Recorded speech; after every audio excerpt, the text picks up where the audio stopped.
بسم الله الرحمن الرحيم الحمد لله رب العالمين وصلي وأسلم على نبينا محمد الأمين وعلى آله وصحابته أجمعين أما بعد السلام عليكم ورحمة الله وبركاته ci gaba da karatun littafin Bulughul Maram na Al-Hafiz Ibn Hajar a satin da ya gabata mun karance hadisi mun fara daga hadisi na farko ko mun fara daga kitabu tahara babul miyah inda muka tike har kan hadisin inda yace wala yaghtasil fihi min aljanaba mun ce zamu yi muraja'a a takeice abin da ya gabata saboda ilimi ya tabbata a cikin kwakwalwa kamar da na ga muku tsarin karatunmu ina so kowa ya bude kirji ba tsarin karatu ne na aji wa'azi a tashi kadai ba so muke duk wanda ya halarci wannan majalisin zai san hukunce ya san yadda zai tsarki ya san yadda zai sallah bisa dalili na sunna ta yadda kai ma za ka zama malami a zo a maka tambaya mai hukuncin kaza ka ce ga dalili a ƙur'ani ko a sunna to da bambanci da irin majalisan da za a yi wa'azi ana ba da dariya ta yadda aka gama raha sai mutane su watse yanda suka watse karatun shi ma haka zai watse yanda aka yi raha shi ma karatun a raha zai tafi to muna roƙon Allah subhanahu wa ta'ala ya mana tawfiki a hadisi na farko mun ji cewa hadisin yana mana nuni da cewa ruwan teku mai tsarki ne duk da yake ya canja ɗanɗano da kanwa ko gishiri ko ƙasar wajen da wannan ne malamai suke cewa duk ruwan da ya canja ɗanɗano da gurin zamansa to wannan ruwan mai tsarki ne wannan canja ba za ta cutar ba hujjar su shine hadithin huwa tahuru ma'uhu alhillu maitatuhu muka ce wasu malaman sun kafa hujja da shi akan cewa ruwa ya kaso uku akwai ma'un tahur shine ruwa mai tsarki mai tsarkake waninsa wanda zaka iya ibada kai arwalla kai wankan janaba kuma ka iya sha kai wanki kai wanka shine tahur shi kuma dahir shine ruwan da wani abu ya fada cikinsa ya canja ɗanɗano da ƙanshi da launi abinda mai tsarki ne amma ba gurin zaman su ɗaya da shi ba idan gurin zaman su ɗaya da wannan ruwan kamar kanwa gurin ko gishirin gurin wannan ba zai za a iya arwalla za a iya wanka za a iya komai da shi saboda wannan hadisin amma in ya canja da kamar nono ko madara ko zuma wanda zubawa aka yi a ciki ba wajen zaman su ɗaya ba to wannan ba za a yi ibada ta fuskar alwala ko wanka da shi ba amma a iya sha ai wanka ai wanki sai kuma wanda najasa ta fada cikin sa to idan najasa ta fada ruwa zamu ji hukuncinta a hadisi na gaba inda yace innal ma'a la dahur la yunajjisuhu shay wato ruwa mai tsarki ne babu wani abu na najasa da yake bata shi sai abin da ya canja ɗanɗano ko kanshi ko launi muka ce ƙarashin canjawar ruwa da ɗanɗano ko ƙanshi ko launi ijma'i ne keɓance wannan ijma'in malamai ne suka yi ijma'i akan in ruwa ya canja ɗanɗano ƙanshi launi da wani abu mai tsarki da najasa wannan ruwan ya zama najasa amma idan bai canja ɗanɗano da ƙanshi da launi ba idan ruwan mai yawa ne to za a iya amfani da shi amma idan kaɗan ne suka ce hadisin idza kana al-ma'u qullataini matuƙar ruwan kaɗan ne to ba a yi amfani da shi ba kamar yadda za mu ji saboda haka yanzu mun fahimci cewa idan ruwa canja ɗanɗano da ƙanshi da launi da najasa to shi ma ruwan ya zama najasa idan bai canja ɗanɗano da ƙanshi da launi da wannan najasa da ta faɗa ba a iya amfani da shi amma makaruhi ne kamar yadda hadisan gaba za su nuna mun gane wannan muka karanto hadisin al-qullataini idza kana al-ma'u qullatayn lam yahmil al-khabath asalin hadisin Abdullahi dan Umar ya tambayi manzon Allah sallallahu alaihi wasallama cewar wato ko zakuna suna zuwa ruwan teku su sha zaki zai sha kura za ta sha kuma suna cin nama suna yin farauta su ci nama bakin su akwai jini idan suka sa baki a iya amfani da shi manzon Allah ya ce idza kana al-ma'u qullatayn lam yahmil al-khabath idan ruwa ya kai yawan tulu biyu ya kai yawan manyan randuna guda biyu to ba zai dauki najasa ba wato ruwan tekun da zaki ya sa baki ko kura za a iya amfani da shi domin najasar bakin wannan zakin ba za ta canja ɗanɗano da ƙanshi da launin ruwan ba kun gane ko sai annabi ya ce za a iya amfani da shi da wannan suka ce kenan idan ruwa bai kai yawan manyan randuna biyu ba, ƙasa da haka ne idan najasa ta fada to wannan ruwan zai iya zama najasa. Muka ce rajihan magana wacce Imam Malik ma akan ta yake, za a iya amfani da shi amma kuma makaruhi ne. Idan ruwa kaɗan ne najasa ta fada a iya amfani da shi amma makaruhi ne. Hadisin la yabulanna ahadukum fil ma'i da'imi alladhi la yajri, gaba ɗaya waɗannan hadisan da suka hana mu mai wanka a tsayayyen ruwa ko mai fitsari a ciki suna nuna mana makaruhi ne mutum yayi wanka a cikin ruwan da yake a tsaye baya gudu. An gane ko? Saboda ta yi wani yayi fitsari a ciki, amma saboda kasancewar ruwan mai yawa ne, ko da wani yayi fitsari a ciki ba zai canja mai ɗanɗano da ƙanshi da launi ba. Sai suka ce to kenan makaruhi ne yin wanka da wannan ruwan. To yanzu kuma tambayar da wani dan uwa ya jiya a wancan satin cewa ruwan da kadangare ya fada haka ko wani abu ya canja shi kamar ruwan tuka-tuka, tuna wancan lokacin muka ba da amsa da cewa idan kadangare ya fada ruwa ko kaza ko wani abu, idan ruwan rijiya ne, mun gane ko ruwan famfo, wannan canjawarsa ba zai tasiri ba. Muna ganewa ko za a iya amfani da shi domin ruwan rijiya yana gudu. An gane? Ruwan rijiya yana gudu, ruwan famfo ma gudu yake. Gaba ɗaya maganar faɗawar najasa cikin ruwa wanda yake tasiri shine ruwan da baya gudu. Shi yasa nan yace me la yabulanna ahadukum fil ma'i da'imi alladhi la yajri, kaga sai ce alladhi la yajri, kaga dan ya nuna ma idan yana gudu ruwan ba shi da wannan hukuncin. Duk inda kaji an ce idan najasa ta faɗa ruwa ta canja ɗanɗano da ƙanshi da launi, wannan ruwan ya zama najasa, ana magana ne akan ruwan da yake gudana, a ruwan da yake a tsaye cak. Amma ruwan da yake gudu kamar ruwan korama, ruwan famfo, ruwan rijiya, ko da najasa ta canja masa ɗanɗano da ƙanshi ba zai cutar ba. Kun gane karatun ko? Da haka in ka je ruwan famfo ka je na ɗoyi za ka iya alwala da shi, ruwan rijiya duk za ka iya amfani da shi. Me yasa za ka iya amfani da shi? Saboda gudu yake yi. Na baya zai zo ya kori na gaba shi ma ya kori na gabansa, da haka har su tsarkake juna. Za mu zo a cikin wannan karatun na yau, za mu zo babin wato wanda ya fitsari a masallaci aka hantare shi, annabi ya hana, yasa aka ruwa aka zuba. Wannan shi ake kira da suna at-tahiru bil mukathara. A can ma yi ƙarin bayani game da ruwan famfo, dalilin da yasa ruwan rijiya da na famfo ko da sun canja ɗanɗano da ƙanshi da launi ba za su cuta ba. Ma ƙarasa bayani a can insha Allah. Na'am malam. Na'am. Idan rijiya ta haɗe da shadda, kamar malam yana tambaya ne idan rijiya ta haɗe da masai, an gina rijiya anan an gina masai anan sai ruwansu ya haɗe, to idan wannan ƙazantar wannan sokawai ɗin tana shiga cikin rijiya ɗin, kuna gane karatun, ta yanda ta gurɓata ruwan rijiyar, ta yanda kana ɗebowa kawai bayan gida za ka gani, ba za ka yi amfani da shi ba. Amma dan ka ɗan ɗebo ka ji wani ɗan ɗoyi-ɗoyi, an gane ko ga wani baki-baki, wannan ba zai cutar ba, saboda abin da muka ambata a baya. A hadisin da ya gabata na baya, hadisin Abdullahi bin Umar, ba shi ba, na bayansa hadisin Abi Sa'id, innal ma'a tahurun la yunajjisuhu shay. Tambaye kamalan kaga ta tuna min da wani abu. Akwai abin da bamu ambata ba wancan satin. Innal ma'a tahurun la yunajjisuhu shay. Menene dalilin da yasa annabi ya ce ruwa mai tsarki ne, babu wata najasa da take bata shi sai wacce ta canza ɗanɗano da ƙanshi da launi a ijma'i? Me yasa? An tambayi manzo sallallahu alaihi wasallam ne game da wata rijiya da ake ce mata bi'ru buba'a, ko suka ce ma iya alwala da ita. Wata rijiya ce a Madina, ana jefa mata mai mushe in ya mutu, da mai tsummukan haida na mata da abubuwa masu doyi.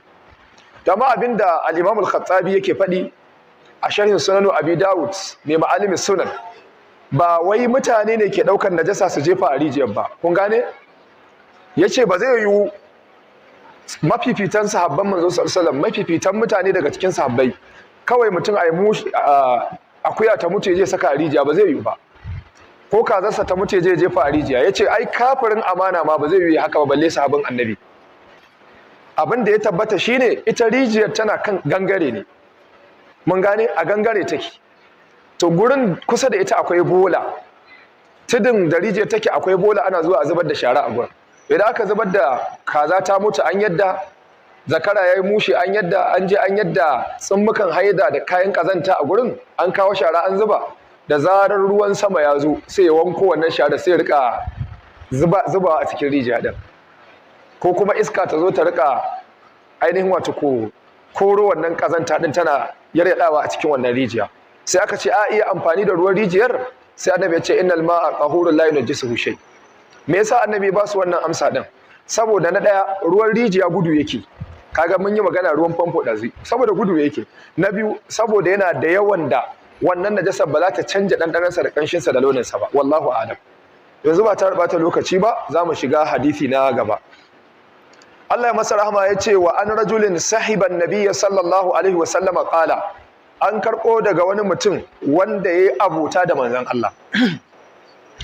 As-suhba a larabci shine mutumin da ya haɗu da manzon Allah sallallahu alaihi wasallam yana mai imani da shi, sannan kuma ya mutu akan musulunci. Wannan shi ake kira da suna mai sahabi.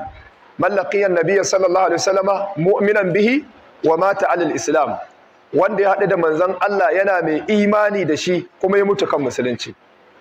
Me yasa aka ce man laqiya an-nabi ba a ce marra annabiyya ba? Saboda makaho ya shiga ciki. Kamar wa Abdullahi ibn Ummi Maktum cikin sahabban manzon Allah. Shi bai ga annabi ba amma ya haɗu da annabi. Duk wanda ya haɗu da manzon Allah gaba da gaba kuma yayi imani da manzon Allah sannan ya mutu kan musulunci, me sunansa? Sahabi. Kaga kaidi uku ne. Haɗuwarsa da annabi, imaninsa da annabi, mutuwarsa akan musulunci. Idan aka rasa ɗayan ukun nan ba za a kira mutum sahabi ba. Wanda bai haɗu da manzon Allah ba, ko da ranar da manzon Allah ya mutu ya zo Madina, kamar da wani sahabi ya ce ya taho wajen manzon Allah sallallahu alaihi wasallam, sai da ya zo aka ce ayyuka kwana uku da rasuwar manzon Allah. Kaga wannan ba sahabi bane.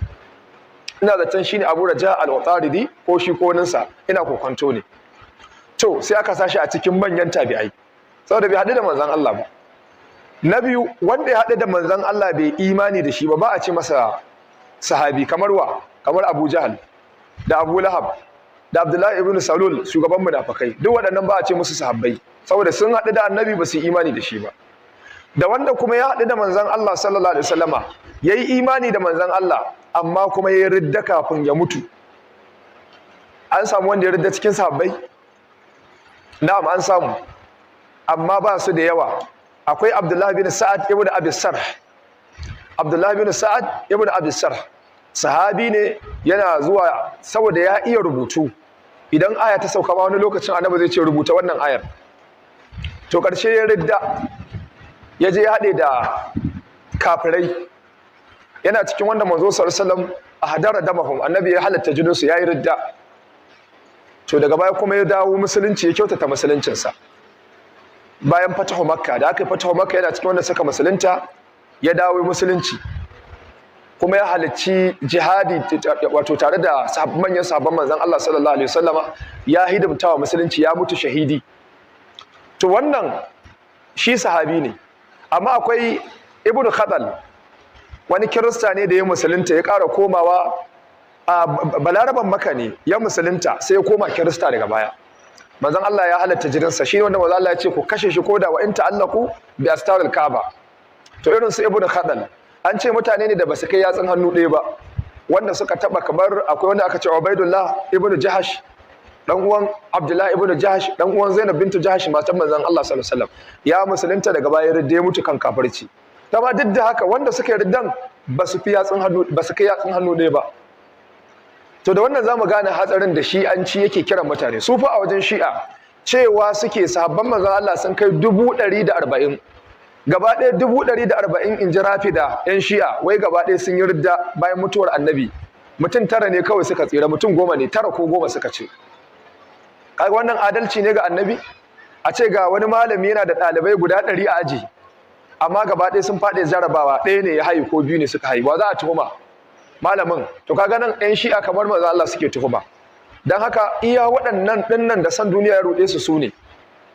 Duk wanda kuma aka ambata maka, wanda ba waɗannan da na ambata ma ba, to wal'alla ba ma sahabban bane ba. To wannan shine kaidan sahabi. Duk wanda ya haɗu da manzo sallallahu alaihi wasallama, sai dai al-Imam Ahmad yana raba suhuba din, akwai wanda suke raba suhuba din, akwai wanda ya dade, akwai wanda bai dade ba, da sauransu. Amma dai abin da yafi ranjaye, duk wanda ya haɗu da manzo sallallahu alaihi wasallama wannan sahabi ne, yana mai imani da shi, ya mutu akan musulunci. Akwai wani da shi ma yake rubuta wahayi.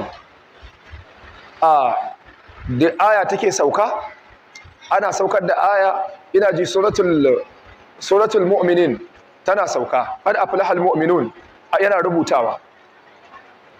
Ƙarshe da aka zo kan wata aya can ƙarshe inda Allah yake cewa dinnan thumma ansha'nahu khalqan akhar fatabarakallahu ahsanul khaliqin. Wannan jumlar ta fatabarakallahu ahsanul khaliqin kafin annabi ya faɗa sai zuciyarsa ta bashi haka a ransa, shi wannan mai rubuta wannan ayar sai ransa ya bashi cewa amma fa albarkatun Allah mai kyau, mafi kyawun masu halitta, mafi kyautata halitta sun tabbata. Sai ji kuma manzo Allah ya faɗa irin wannan magana. To ba ga sayyidina Umar ba ma yakan yi tunani kuma aya ta sauka ta goyi bayan tunaninsa. Wannan arashi ne, Allah yakan haska kirjin wani abu ya zo a zuciyarsa da ya kama da magana da Allah ya niyya saukarwa. To da ya ji wannan aran sai ya ce to ai wannan abin da na faɗa kuma shi manzo Allah ya faɗi, ya ce to in wahayi ake wa Muhammad ni ma yau ni ma an min wahayi, in ƙarya yake ni ma daga zan je in ta gaba da ƙarya. Inna lillahi wa inna ilaihi raji'un. Kaga fitina ta same shi. Daga nan sai ya ridda kawai, sai ya je haɗe da kiristoci. Da aka ga manzo sallallahu alaihi wasallam manzo Allah mai baki dan ya nuna mu'jiza, manzo Allah ce wannan ƙasa ba za ta karbi gawarsa ba. Da riddat tasa da mutuwar tasa ba a dau lokaci ba, kiristoci suka ce suka gina rami suka binne shi, sai ƙasa ta bullo shi waje. Aka sake gina wani ramin, aka ce to wataƙila mu canja wata makabartar, aka canja ko ina aka je sai ƙasa ta bullo shi. Wasu sahabbai suka ce mun ga ƙasusuwansa ya riddige ya yi ɗoyi akan hanya, bakin manzon Allah ne ya kama shi, wane shi? Kaga wannan kadai ya isa ya tabbatar da gaskiyar Annabi sallallahu alaihi wasallam. Amma wancan abu da ya ji a ransa, ko ni da kai wani lokacin mutum zai iya wani tunani bai ma tambayi malamai ba, ya rika tunanin wanda ya kaza wataƙila hukuncinsa kaza ne, yana tambaya sai a ce ai da ma haka hukuncin yake a littafin Allah. Kaga haka ba yana nufin an maka wahayi ba. To wannan shine dalilin halakar wancan mutum. To saboda haka yace wa an rajulin sahiban nabiyyi sallallahu alaihi wasallam qala, yace an karbo daga wani mutum wanda sahabin Annabi ne. Kale ya ce, naha Rasulullahi sallallahu Alaihi wasallam, manzan Allah ya hana an taktasila almar'atu mace ta yi wanka bi fadlin rajuli da guntun wankan ruwan namiji. In an ce alfadlu, fadlu shay'i ay baqiyatuhu. Fadlul ma'i ana nufin mai as-su'ur, guntun ruwan wanka ko guntun ruwan alwala. Idan na sha ruwa na rage, wannan guntun ruwan shi suke cewa su'urun. Kun gane ko? Idan mutum ya wanka ya rage ruwa ko ya alwala ya rage ruwa, suna ce masa mai fadlun. Fadlu ma'i zaidin ay guntun ruwan da ya rage a wankan janaba ko a alwala. To sai ya ce naha Rasulullahi sallallahu alaihi wasallama, mazan Allah ya hana an taktasila almar'atu bi fadlir rajuli, mace ta yi wanka da guntun ruwan namiji. Annabi ya hana awir rajulu ko namiji yayi wanka bi fadlil mar'ati da guntun ruwan wankan mace. Amma wani wanka ake nufi? Wanka da soso da sabulu ko wanne? Wankan janaba. Idan namiji ya wanka na janaba, to kan mace ta yi wanka da guntun ruwan. Idan mace ta yi wankan janaba ta rage ruwa, to kada namiji ya wanka da guntun ruwan. Shi ma in ya rage kada ta yi. Yace wal yaftarifa jami'an, sai dai su kamfata gaba ɗaya, ma'ana su yi tare. Akhrajahu Abu Dawud wan Nasa'i wa isnaduhu sahih. Abu Dawud da Imam Nasa'i sun rawaito wannan hadisin kuma isnadin sa mai kyau ne. Wasu daga cikin malamai sun raunana wannan hadisin, kamar al-Imam al-Baihaqi yace wannan hadisin yana da ma'anar irsali. Yana da ma'anar irsali domin cewa akai wa an rajulin, an karbo daga wani mutum. To waye shi mutumin? Sahiban nabi da ya zauna da annabi. Da aka ce ma'anar mursal. An ba shi amsa da cewar ai marasilus sahaba jahalatu sahabi la tadur. Idan baka san rashin sanin sahabi ba zai cutar da mu ba, saboda sahaba kulluhum udulun. Mutanen da Allah ya ce radiyallahu anhum wa radu an, Allah ya yarda da su, sun yarda da shi. Idan Allah ya yarda da su, kai waye ba za ka yarda da su ba? Gaba ɗaya sahabban manzon Allah mun aminta ba sa wa annabi Muhammadu ƙarya. Idan ba sahabi bane ya gaya ma magana, misali to wani ya ce an ce kaza, annabi ya ce kaza, to wanda ya gaya ma ko waye shi in ba sahabi bane, ko da Imam Malik ne, kana buƙatar ka san waye shi kuma wajen waye ji. Idan ta bayyana wanda ya faɗi maganar mai gaskiya ne a karɓa, sannan mai hadda ne a karɓa. Idan ba mai gaskiya bane ko mai raunin hadda ne, ba za a karɓa ba. To amma sahabin annabi fa yadda ta gama tabbata a kansa daga Ubangiji subhanahu wataala. Idan sahabi wanda ya zauna da manzon Allah ya faɗi magana, baka buƙatar kai bincike ka san ma wani sahabi ne, baka buƙata. Da haka anan da ya ce wa an rajulin sahiban nabi, ko ma waye da ya sahabin annabi ne. Sannan an ba da amsa da cewa a wata ruwaya ta Abi Dawud ya ambaci cewa wannan mutum ya zauna da manzon Allah kamar yadda Abu Hurairah ya zauna da shi shekara 4. wani mutum ba Abu Hurairah bane, wani sahabi ne, shekararsa 4 tare da Annabi, irin yadda manzon Abu Hurairah ya zauna da manzon Allah shekaru 4. kaga wannan ya riga ya tabbatar da cewa wannan mutumin sahabin Annabi. da haka cewa hadisin yana da ma'anar mursal, wannan shubha din takau. daga cikin malamai akwai Ibn Hazm dan Zahiriya az-Zahiri, Ibn Hazm az-Zahiri, ɗaya daga cikin mabiyan Dawud ibn Khalaf az-Zahiri, shi ma ya raunana wannan hadisin da kasancewar a isnadin sa akwai wani mai suna Dawud bin Yazid al-Audi. Shine ya karbo hadisin daga Humayd ibn Abdurrahman al-Himyari, shi kuma daga ainihin wato ko shi kuma yace wa an rajulun sahiban nabi sallallahu alaihi wasallam. To wannan magana ta Ibn Hazm shi ma an bashi amsa da cewa yayi wahami ne, wannan mutumin da yake faɗa wanda ya karbo hadisin daga Humayd ibn Abdurrahman ba shine Dawud bin Yazid al-Audi ba, wani takwara ne irin sa mai suna Dawud ibn Abdullah al-Audi. kaga da bambanci tsakanin Dawud ibn Yazid al-Audi da Dawud bin Abdullah al-Audi, da bambanci. sai suka ce dan haka wancan da'ifi ne, wannan kuma fiqa ne, wannan hadisi ya inganta, wannan shubha din takau. wanda haka kuma da dai wasu maganganu da malamai suka faɗa wanda al-Hafiz Ibn Hajar Allah ya masa rahama ya ambace su a cikin Fathul Bari. da haka wannan hadisi ya inganta. to zahirin hadisin fiqhun sai yana nuna me, bai halatta namiji ya wanka da guntun ruwan matarsa ba, in ta yi wankan janaba ta rage kai ya wanka da ruwan, in yayi ita ma kada ta yi. sai dai wannan hadisin duk da ingancinsa kuma ya ci karo da hadisan da za su zo gaba, kuma sun fi shi karfin inganci. bari mu tafi hadisi na gaba. wa an ibn Abbas radiyallahu anhuma, an karbo daga Abdullahi dan Abbas Allah da su biyun. idan sahabi babansa sahabi ne, to in ka zo faɗi sai ka ce radiyallahu anhuma. idan kuma sahabi babansa ba sahabi bane sai ka ce radiyallahu anhu. an gane? to Abdullahi dan Abbas dan gidan Abbas ibn Abdul Muttalib, babansa Abbas baffan Annabi Muhammad ne ko? baffan Annabi Muhammad. Abbas ibn Abdul Muttalib ya musulunta ya riga Abu Sufyan musulunta, ya musulunta da jimawa, ba da jimawa ba shi ma Abu Sufyan daga ƙarshe Allah ya musuluntar da shi. to Abdullahi dan Abbas ɗa ne a wajen Abbas, ɗan baffan, matsayinsa a wajen manzon Allah kamar matsayin Sayyidina Ali ne. shi Ali ɗan gidan Abu Talib, shi kuma Abdullahi ɗan gidan Abbas, dukan kuma da Abbas da Abu Talib duk ƴan uwan baban manzon Allah ne. an gane karatun? shi yasa da aka tashi ambatan ahlul baiti sai aka ce alu Ali, alu Aqil, hadda alu Abbas. to wannan shine Abdullahi dan Abbas shi ma na cikin ahlul baiti, sahabin annabi ne, an haife shi shekara ta 3 kafin hijira. manzon Allah ya yi wafati yana da shekara 13 ko 14, ya fara tsokano shekarun balaga, annabi ya bar duniya. manzon Allah ya roƙa masa yawan ilimi da fiqhu. Allah ya ce Allahumma allimhu ta'wil wa faqihu fid din. Allah ka sanar da shi fassara, ka kuma ba shi fahimtar addini. sai zama hatta manyan sahabbai irin su sai na Umar, idan aya ta rikice musu sai sun zo sun tambayar. Allah ya bashi wannan baiwar albarkacin addu'ar manzon Allah. ya rayu shekaru da yawa a duniya, an ce ya rasu shekara ta 68 bayan hijirar ma'aiki, yana da shekaru 70 da wani abu. Abdullahi dan Abbas da ya rasu, Muhammad ibn al-Hanafiya dan gidan Sayyidina Ali, dan Sayyidina Ali mai suna Muhammad ibn al-Hanafiya shine yayi masa sallah. yace wato ko ilimi ya tafi, yace al-yawma ma tahibrul umma, yau malamin al'umma ya tafi. Abdullahi dan Abbas kenan. to shine ya roto mana wannan hadisi, annan nabiyyi sallallahu alaihi wasallama, cewa manzon Allah sallallahu alaihi wasallama ya kasance kana yaghtasilu bi fadli maimuna, ya kasance yana wanka da guntun ruwan maimuna. wace ce maimuna din nan? ita ce maimunatu bintul harith ko? ita maimuna din kanwar babar Abdullahi ce, yar uwar babar shi Abdullahi dan Abbas ce, domin babar Abdullahi dan Abbas sunanta wa Lubabatu bintul Harith. ita kuma maimuna matar annabi maimunatu bintul Harith. kaga kenan Abdullahi dan Abbas ya hada dangantaka da gidan manzon Allah ta fuska biyu. fuska ta farko dan ammin annabi ne, matarsa kuma innarsa ce.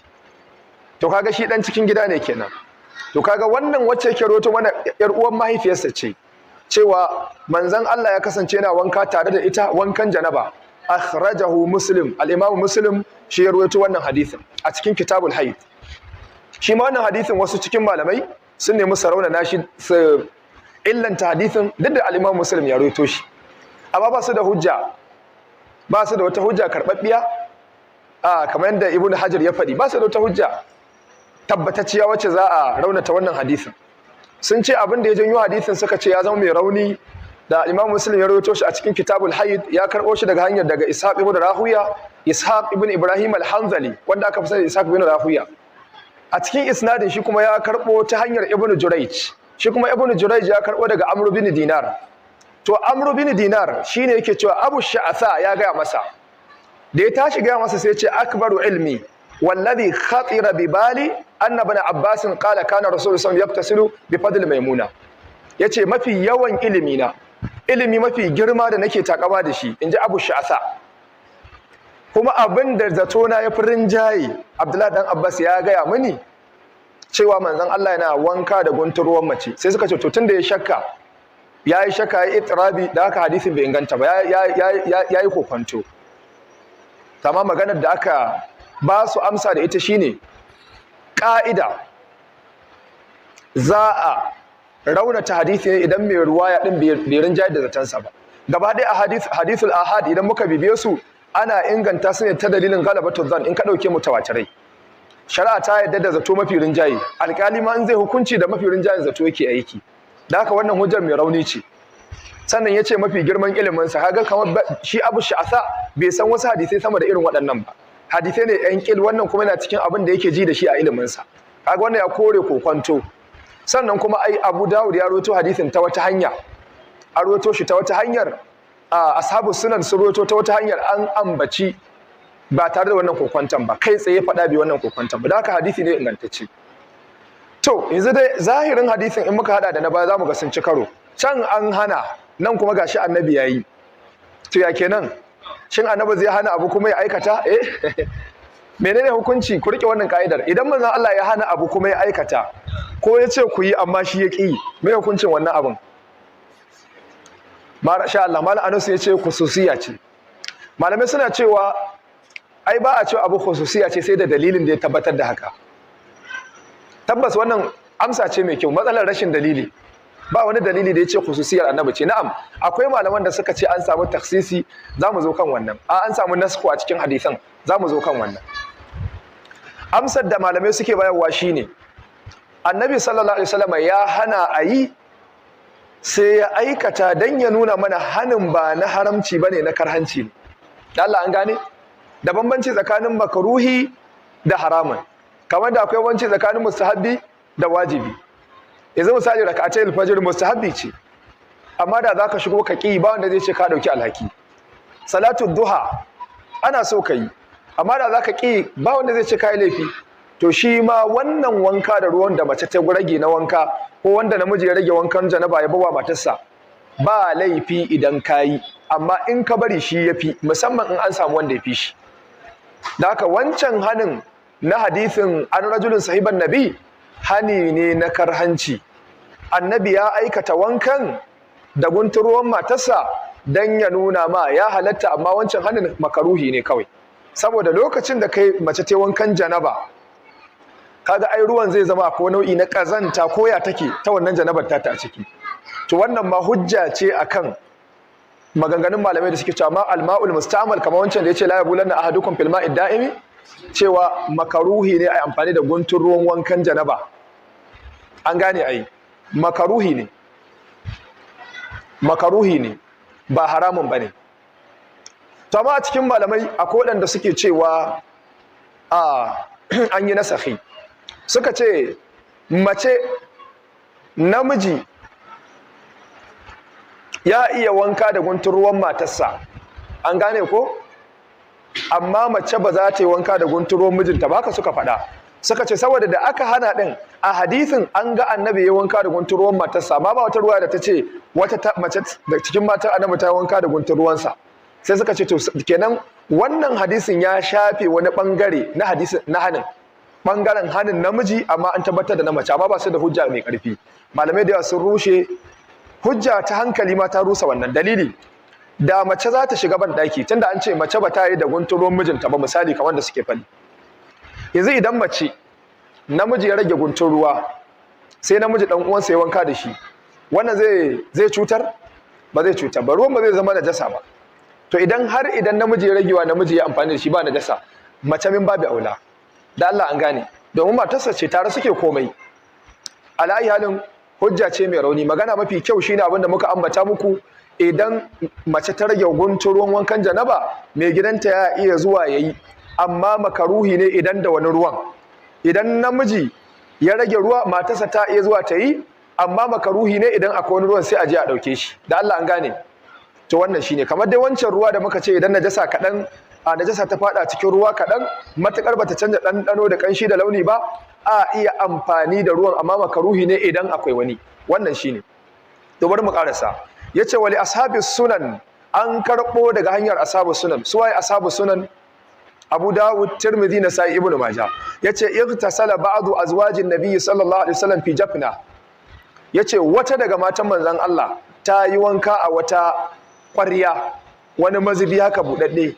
faja'a yaghtasilu minha sai manzon Allah yazo zai wanka faqalat sai ta ce inni kuntu junuban lalle na kasance ina da janaba wankan janaba fa ne faqala sai manzon Allah ya ce innal ma'a la yujnib lalle ne ruwa baya daukar janaba idan muka dauki ruwa la yujnib za a iya cewa kuma la yajnib an gane ko za kuma iya cewa za a iya cewa la za a iya cewa ainihin wato la yajnab kun ji ɗaya ko za a iya cewa la yajnub kun ji biyu ko za kuma iya cewa la yujnib idan muka dauki ruwayar innal ma'a la yujnibu daga ajnaba ne ruwa baya yin janaba ruwa ba zai yi janaba ba mana ba ya daukar janaba idan kuma ka ce ainihin la yajnabu daga fariha yafrahu ne min babi fariha yafrahu sai zama innal ma'a tahurul la yajnabu janiba yajnabu idan kuma ka ce yajnubu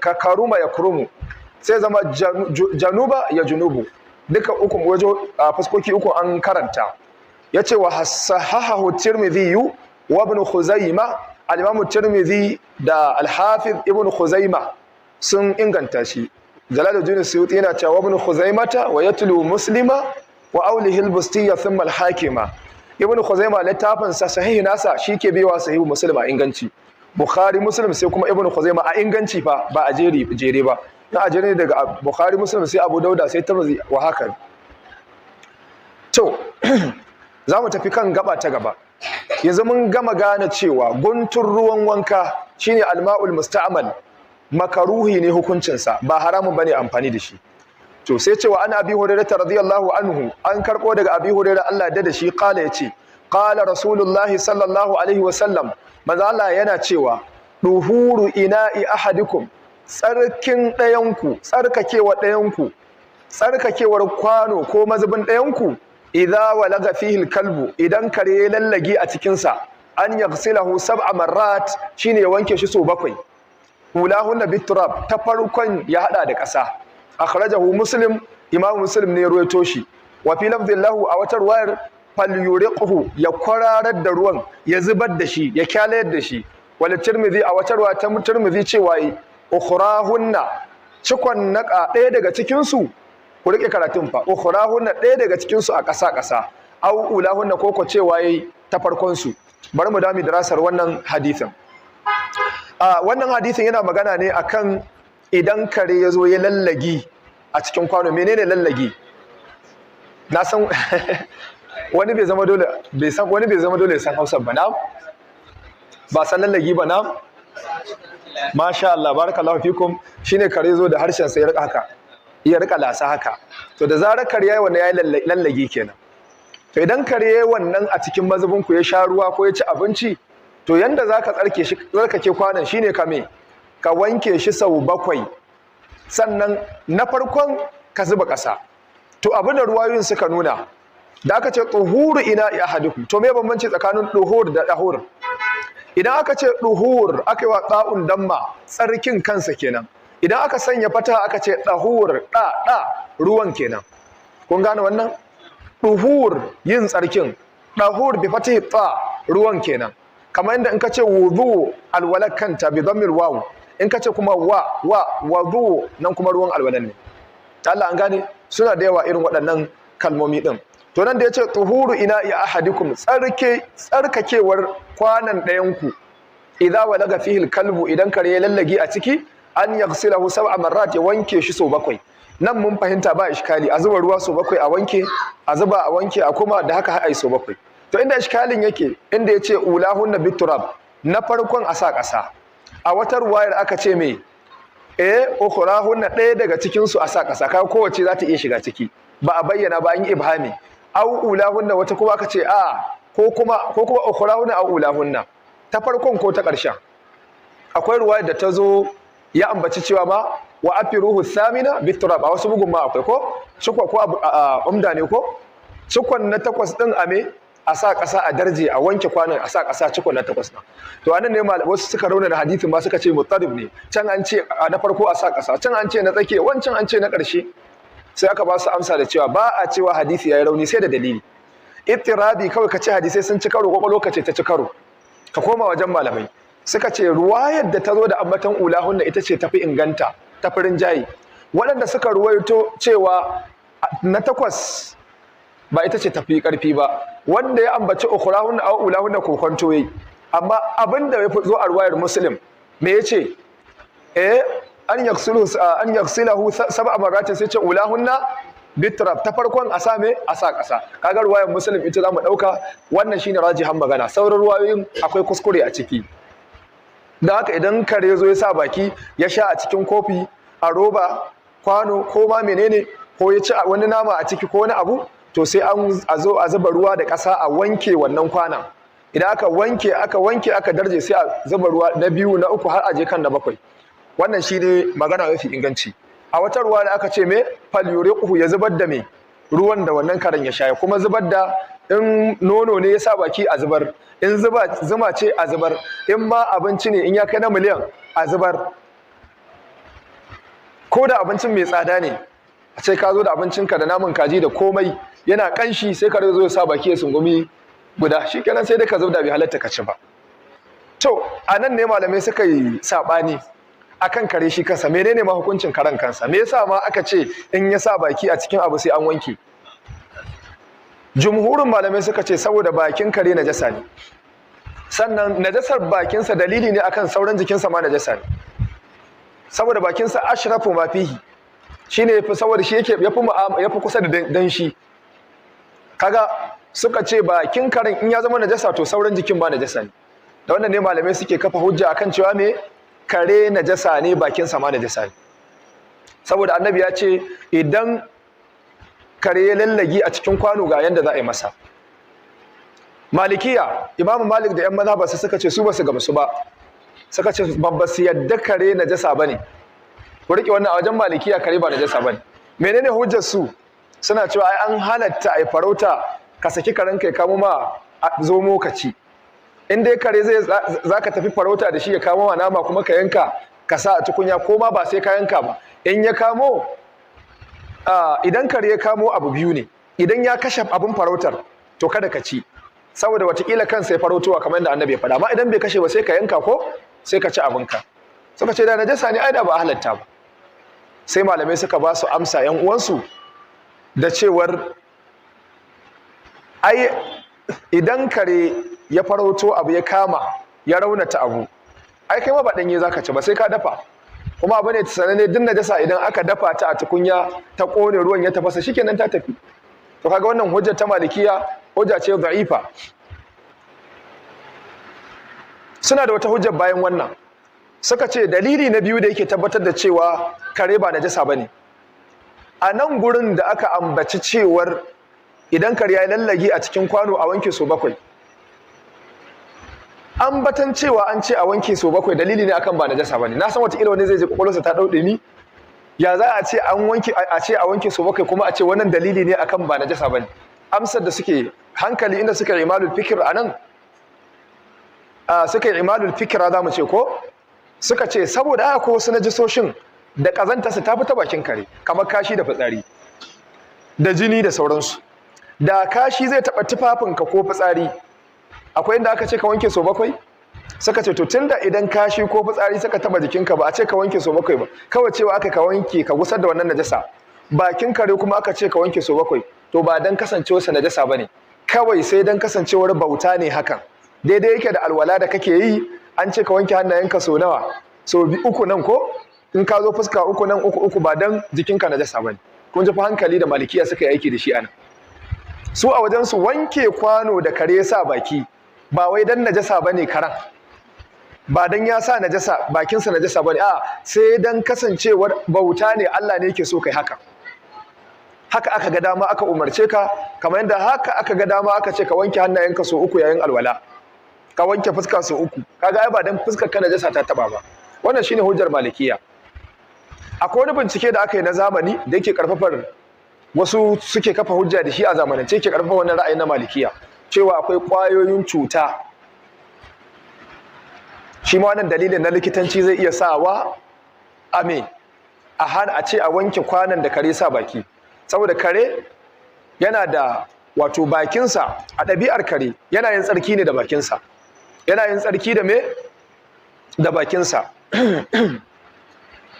Haka ɗabi'ar kare take. Idan kare bayan gida bakinsa yake sawa ya lashe wannan bayan gidan, haka ɗabi'arsa take.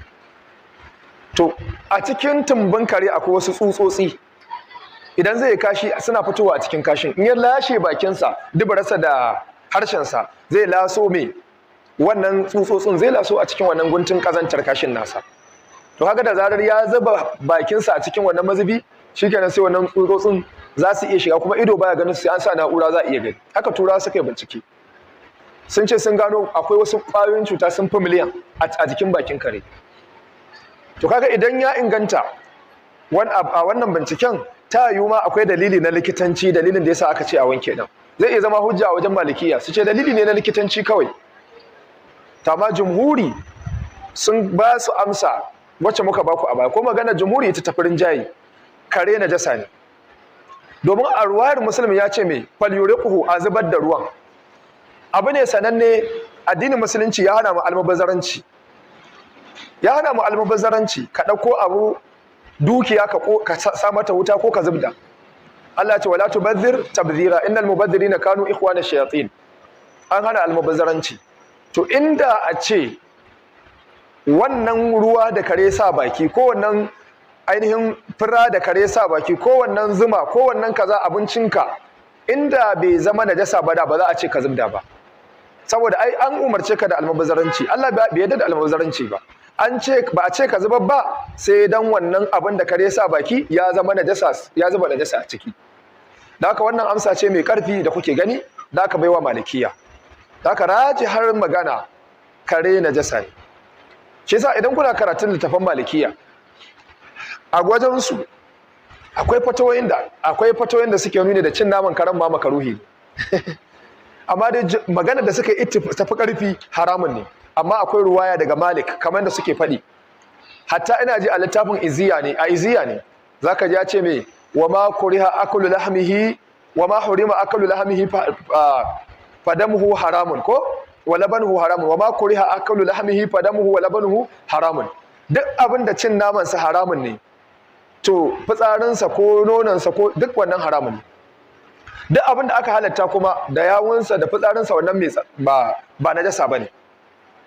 Kuna ganewa ko? To idan mun fahimci mai maganar Iziya da yace wa ma kuriha akalu lahmihi, duk abin da aka haramta cin naman sa falabanuhu haramun, nonan sa haramun ne, yawon sa haramun ne, majina najasa ne shi, sai ce kasabu'i, ko sai kawo asabu. To a littattafan maliki an suka ce ma asabu'i galibi kare suke nufi, amma asali ana nufin abubuwa masu farauta. Amma islamin in suka ce maka asabu'i galibi kare suke.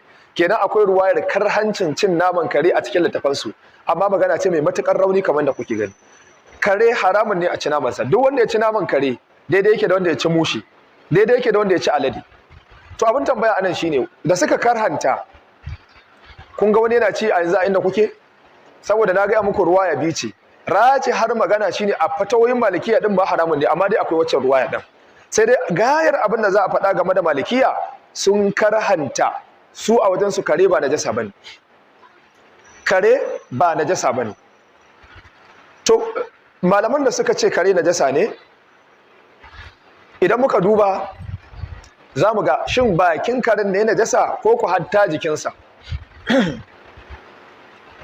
Bakin karen ne najasa ko ku hadda jikinsa. Abinda 'yan zahiriya suke akai, bakin karen ne najasa amma jikin ba najasa bane.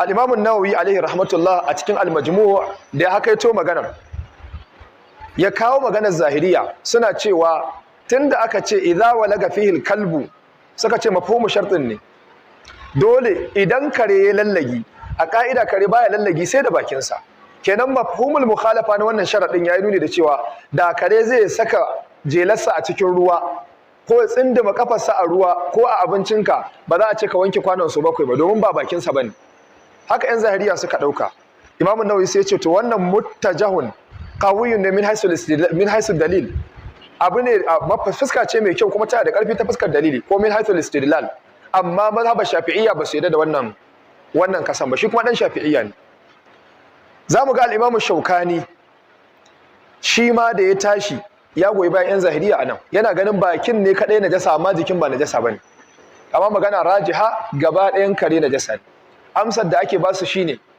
an ambaci baki mafhumi ne anan kharaja makharajal ghalib mafhumi ne da kharaja makharajal galib saboda a ɗabi'a za a yi hukunci ne da abin da yake faruwa ba abin da bai fiye faruwa ba a ɗabi'a idan kare ya zo in ya ga abu me yake sawa a ciki bakinsa yana zuwa sa jela ne zai sa kafa ne to sai aka ce an ambaci baki saboda a ɗabi'a kare haka ya fi tunda haka fi sai aka maka hukunci da wannan dan a nuna ma ko da ba bakin ya sa ba ko da wani abin ya sa to yana nan daidai hukuncinsa ɗaya dan haka magana mafi ƙarfi ko jela kare ya saka a cikin ruwa sai an wanke wannan kwanon su bakwai wannan maganar ita ce rajiha baki ya saka kafa ya saka kai ya saka domin in muka dauki wacce magana fa ko kashi yayi a cikin kwano ba za a wanke su bakwai ba ba za a wanke ba tunda ai ba baki bane amma dai magana da tafi inganci an ambaci baki saboda a ɗabi'a bakin ya fi sawa ba dan wai in yayi fitsari ko yayi kashi a ciki ba za ka wanke su bakwai ba Allah ya sa mu dace